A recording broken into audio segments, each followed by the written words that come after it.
Hello everyone, welcome back to Piedra Designs.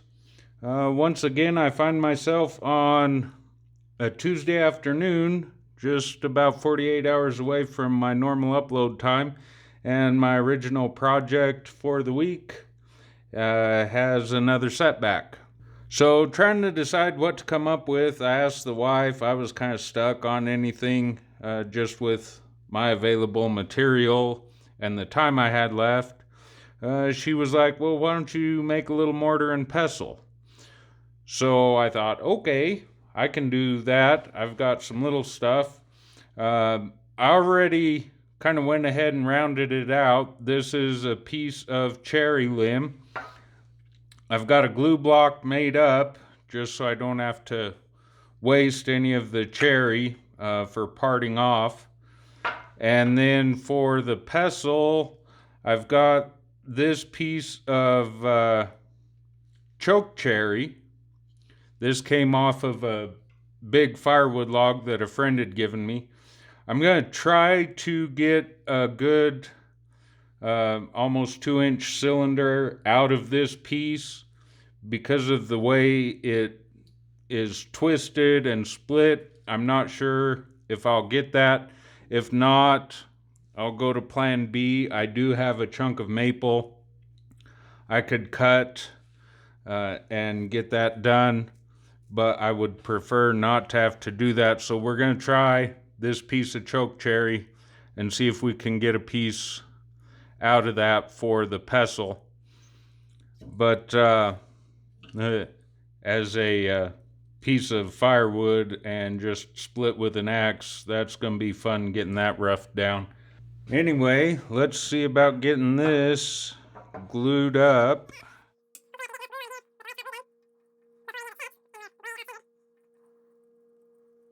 This will be my first attempt at using a glue block, so we may have a rodeo going on here.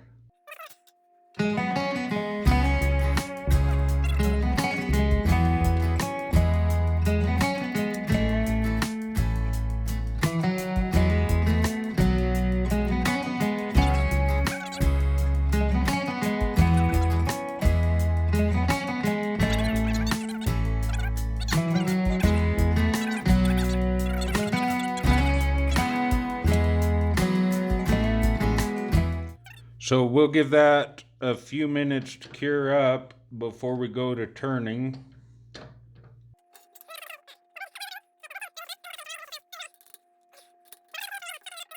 All right, that glue should have had time to cure out by now. I guess there's nothing for it but to start turning. First thing I'm going to do is get this trued back up since we got quite a bit off center on our glue block. So we're going to lose some of our size, but that can't be helped. I'm going to stand out of the line of fire before I spin this thing up.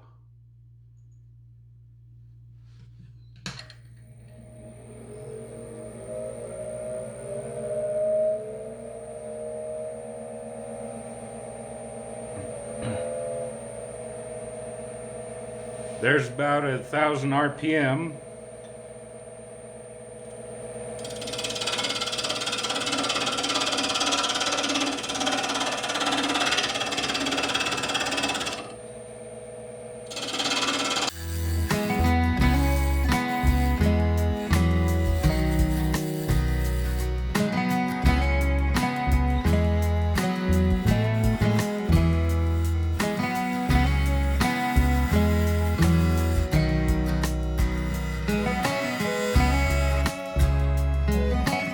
I think we got that trued up.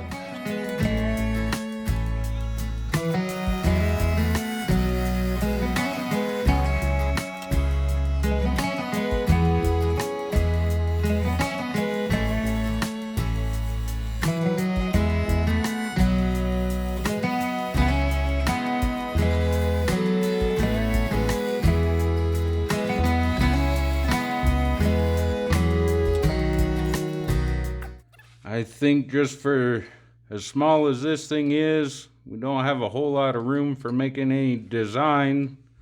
I think we're gonna go with that. Gonna start sanding.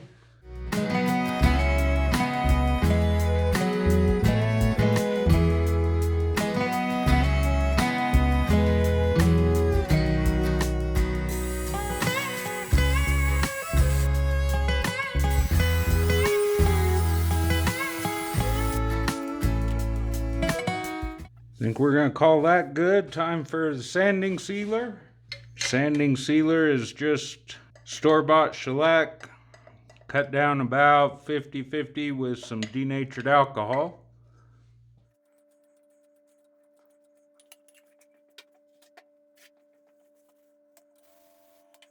We'll give that a minute to cure out, and then we'll come back and hit it with the abrasive paste. All right, that sanding sealer has dried up. We're gonna hit this with the abrasive paste now.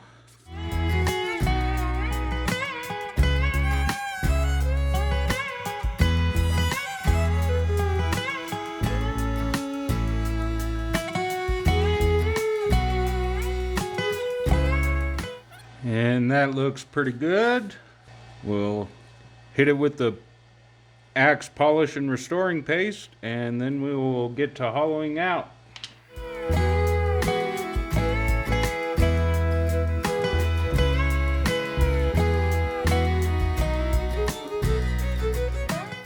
Right, liking how that's looking. Let's do some hollowing.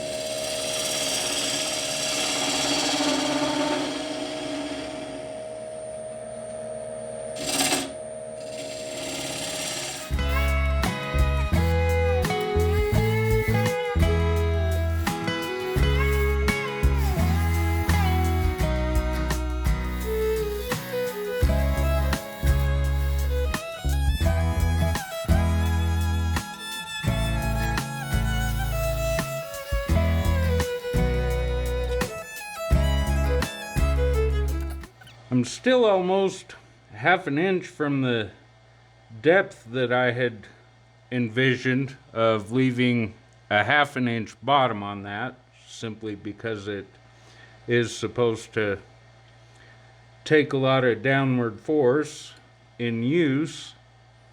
So I wanted to have a good thick bottom. Yeah, I guess the walls are still quite thick. We can go a little deep. I've got a good bowl going right now.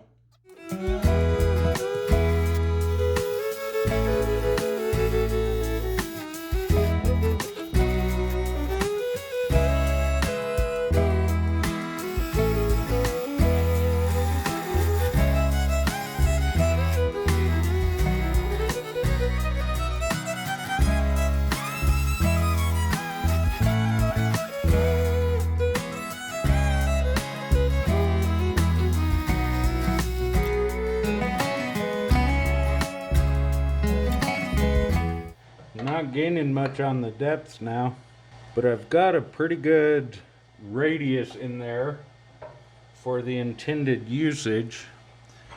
I think we're gonna go ahead and call that. I mean, this thing was never gonna be a huge mortar anyways, but because of all that bounce, I've got quite a bit of tear out in there. I'm gonna go ahead and get this sanded up, and we'll come back when it's time to finish up the inside of this. All right, we got that sanded up inside through 320, and I was able to power sand that, and I'm actually pretty happy with that. I don't think we're gonna mess with the abrasive paste inside there by virtue of its purpose. Mortar and pestle, that inside isn't gonna stay pretty anyways. We'll put this coat of sanding sealer on here, and then I'll denib it with a little bit of steel wool, and then we'll put the polishing paste on. I don't need to show you guys that whole process again. We'll come back when we're ready to part this off of the glue block. All right, we got that inside finished up. Let's see about getting this thing parted off of this glue block. I have to say that at least for this project, that glue block worked perfectly.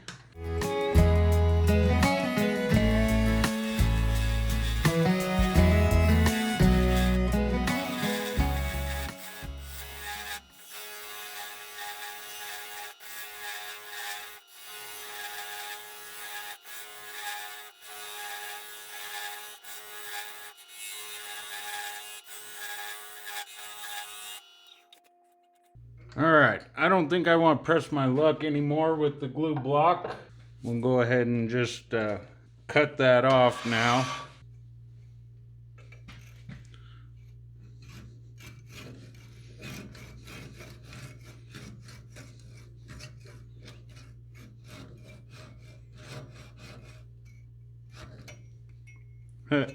I say we'll cut it off. We're right in the glue joint, so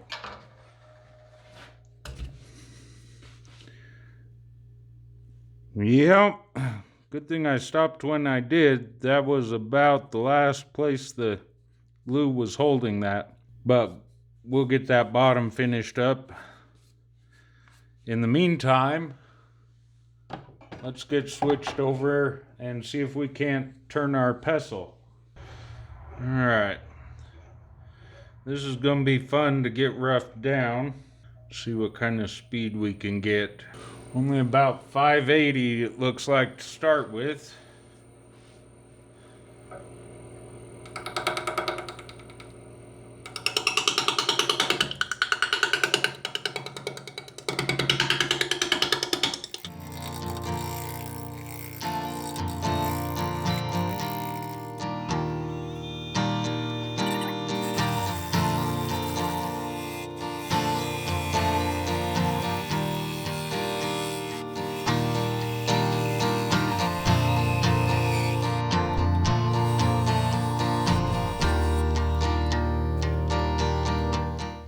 Okay, well, I had hoped to get rid of all of this weathered, punky, rotten stuff on the whole thing, but I think that will be okay as the tenon, so I can have this good solid portion to make the business end of the pestle. So I'm going to square this end off and we'll get it flipped around and put it in the chuck.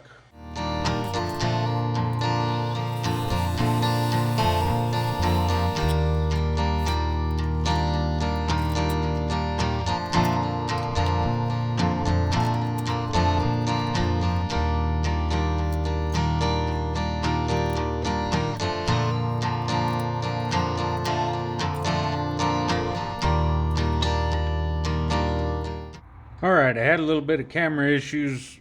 I got it turned around and this little punky, rotten, dried up part probably let that offset a little bit in the chuck, so it didn't come out quite true center. So I went ahead and smoothed that on down, but let's go ahead and see if we can't get our pestle turned up now.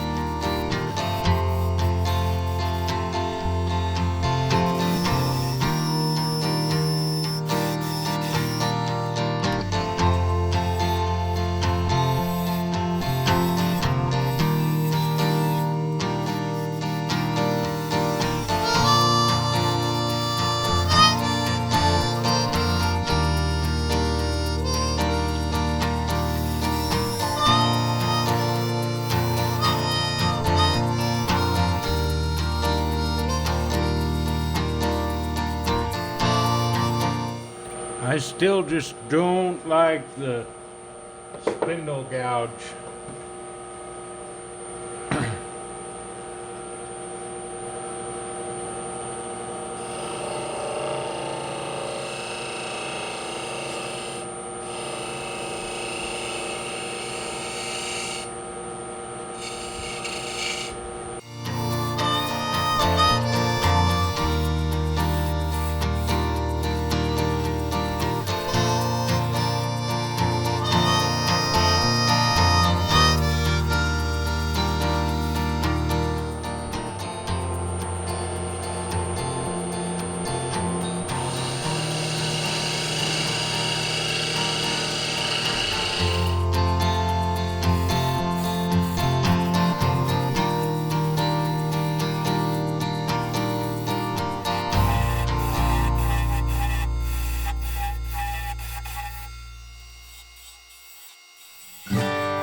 Okay, I think generally I'm happy with that shape. Gonna do a little bit of sanding on this, and then we'll see about getting this end off. Actually, maybe I should do that first.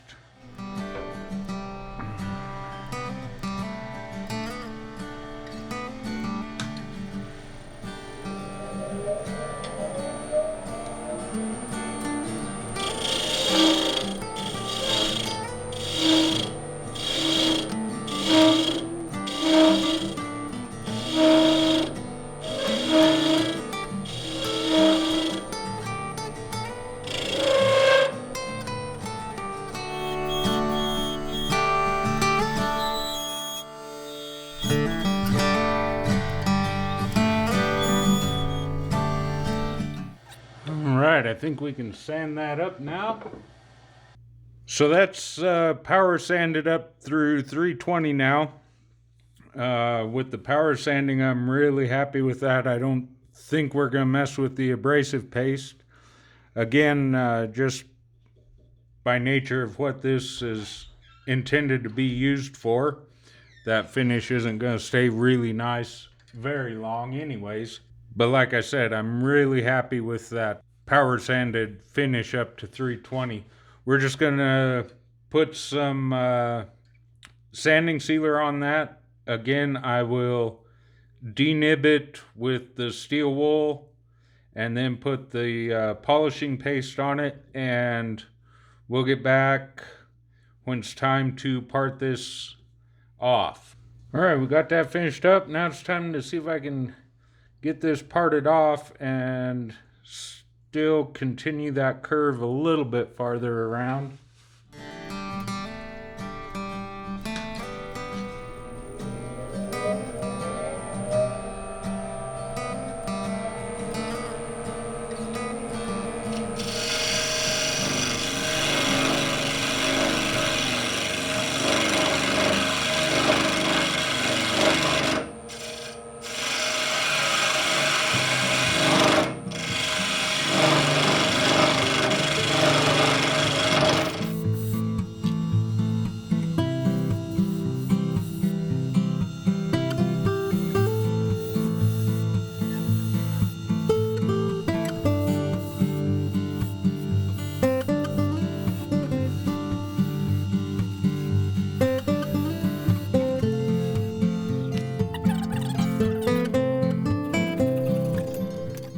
Alright, there's that. I will get that end finished up. We'll get the bottom of the mortar finished up, and we'll come back and see these things together. Alright, we got it done. Our mortar and pestle. The mortar itself was made out of a cherry limb. It came out 2 inches high. We're just over an inch deep, and we're about 3 1/4 diameter. The pestle was made out of a piece of choke cherry, and we came out at 4 1/4 long, and the business end diameter is about 1 inch and 11/16. I'm not sure if all the proportions are right on that. I wanted initially to be a little bit deeper on the mortar than just 1 inch. I was hoping maybe for about 1.5 inches, but that knot in there and the pith of the limb itself was giving me a lot of issues. Maybe I could have tried the carbide tools. I mean, as much tear out as I had in there anyways that I had to sand out, maybe the carbide tools would have done just as good, if not better. The glue block worked. This was my first attempt at a glue block. I need to get a hot melt glue pot big enough for that job. The one my wife had just wasn't big enough to get my block in there, and the hot glue gun, I just wasn't able to get enough glue out and have the initial glue that came out still be hot enough to seat the thing good when I was parting the mortar off of that glue block. Luckily, I stopped just in time. If I'd have gone about another 1/8 of an inch or so trying to part that off, there wasn't any glue down towards the center of the mortar here, so that might have been ugly. But all in all, everything worked out good. Overall, happy with the project. That's it for this week. If you liked the video, be sure to give us a thumbs up. If you haven't already done so, be sure to subscribe or follow us. From Pestle Designs, thank you.